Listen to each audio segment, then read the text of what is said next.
trembler tyran, portant qu'il notre femme, notre jour est venu. Mes chères concitoyennes, mes chers concitoyens, je n'ai que 23 ans et pourtant ma colère est immense. Immense parce que j'ai grandi et me suis construite avec un signal d'alerte. Permanent. Il est là, dès que je mets un pied dehors. La peur d'être sifflée, suivie, agressée ou violée. Je suis en colère parce que je vis dans une société où un ministre de l'Intérieur a été mis en cause pour viol. Parce que je vis dans une société où un candidat à l'élection présidentielle est accusé d'agression sexuelle. Je suis en colère parce que je vis dans une société où le silence et la protection des agresseurs sont les mots d'ordre. Et pourtant, la lutte contre les violences devait être la grande cause du quinquennat. Travailleuse, travailleur, je sais ce que vous subissez. J'étais employée d'une multinationale depuis mes 18 ans. Harcelée parce que je suis une femme, insultée parce qu'on ripostait, puis renvoyée parce qu'on se mobilisait. Je suis en colère parce que je sais que beaucoup d'entre vous vont au travail avec la boule au ventre. Parce que pour eux, vous êtes et vous serez toujours trop noirs, trop gros ou trop grosses, trop musulmans ou musulmanes, vous êtes trop couvertes ou pas assez, parce que vous êtes trop féminin, féminine ou pas assez, ou parce que vous ouvrez, selon eux, trop votre gueule. Et si ça ne vous convient pas, ils vous mettront à la porte. Ils vous tiennent avec un salaire de misère et vous avez l'impression que vous n'avez pas le choix. J'ai 22 ans et je fais partie de ce nous que la société s'évertue à rejeter. Je suis en colère parce que la double peine que nous, femmes et personnes racisées, subissons dure depuis bien trop longtemps. Je n'en peux plus d'être l'objet de fantasmes des uns et de la haine des autres. Ils disent de moi que je suis une hystérique, que je suis un danger pour la France.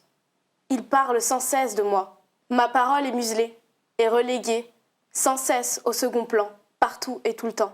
En 2022, je ne veux plus qu'on soit entendu. Je veux qu'on soit écouté. Nous, femmes, trans, queer, racisées, lesbiennes, grosses et handicapées, nous exigeons qu'une audience nous soit accordée pour que les choses changent. Je suis en colère parce que des mouvements d'extrême droite instrumentalisent nos luttes féministes à des fins racistes. Ils ont essayé de nous faire taire en nous attaquant sur les réseaux sociaux, au travail, à l'école et dans la rue. Ils n'ont pas réussi.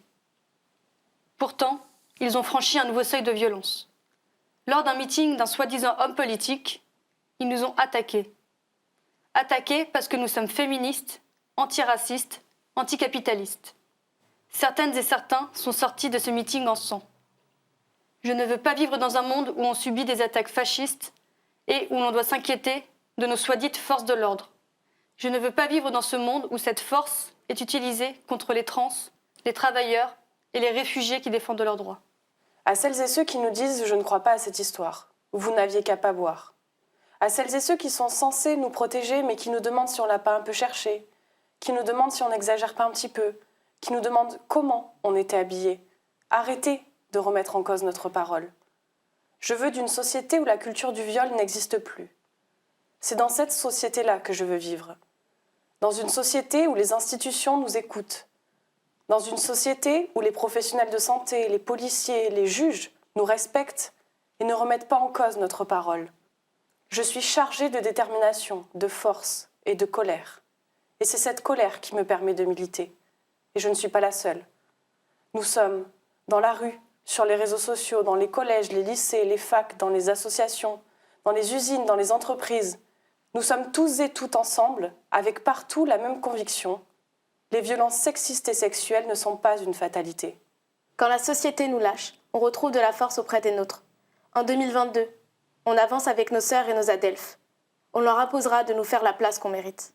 Nous sommes à l'heure où la peur et la honte changent de camp. À l'heure où le plafond de verre s'effondre. À l'heure où la digue craque sous le poids de notre révolte. À vous qui nous regardez et qui pensez qu'il est déjà trop tard, nous pouvons mener à bien nos combats. Il n'est jamais trop tard pour vouloir d'une société inclusive, égalitaire et non violente. Il est temps d'éduquer ton pote, d'éduquer ton fils, d'éduquer les hommes. Et à toi, qui as été agressé, harcelé ou violé, n'oublie jamais que, je te crois, tu n'y es pour rien et tu n'es pas seul. À vous tous qui nous écoutez, c'est un combat que nous devons mener ensemble, hommes et femmes.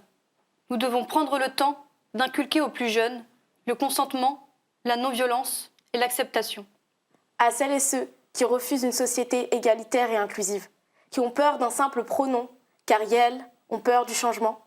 Sachez que nous serons là et que nous allons rester. Nous serons dans les livres d'histoire et dans les dictionnaires, que vous le vouliez ou non. À vous, les femmes trans, en situation de handicap, réfugiées, racisées, musulmanes et juives, ouvrières et travailleuses du sexe, nous sommes ensemble et nous allons continuer de nous battre à vos côtés afin que votre parole ne soit jamais éteinte. Et c'est ensemble que nous ferons changer les choses. Prenez garde, la relève est là. Nous sommes les jeunes filles en feu. Nous vous souhaitons une bonne année 2022. Une année pleine de force, De détermination et de révolte. Tremblez